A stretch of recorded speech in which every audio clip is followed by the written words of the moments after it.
শুভ সকাল বন্ধুরা, কেমন আছো? আশা করি সবাই খুব ভালো আছো। আজকে সকালটা অনেক তাড়াতাড়ি হয়ে গেছে। এখন বাজে 8:30 প্রায়, কিন্তু আমার সকালটা হয়েছে আজকে 6টার সময়। সকালটা তাড়াতাড়ি হওয়ার কারণ হলো আজকে বছরের শেষ দিন, তোমরা জানোই 31 ডিসেম্বর 2023 সালটা শেষ হতে যাচ্ছে। সো ভাবলাম আজকে সকাল সকাল একটা ব্লগ করে দিই তোমাদের জন্য। এই দিনটা আমি খুব খুব খুব এনজয় করি, বছরের শেষ দিনটা। আমি চাই যে বছরের শেষ দিনটা যেন সবার খুব ভালো কাটে, আর বছরের শুরুটা যেন খুব ভালোভাবে সবার হয়।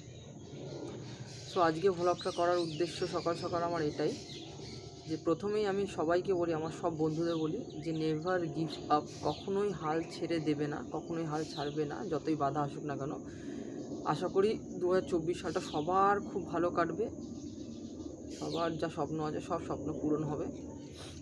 তার মধ্যে আমিও একজন আছি ভুক্তভোগী। 2023 সালটা আমারও খুব একটা ভালো যায়নি।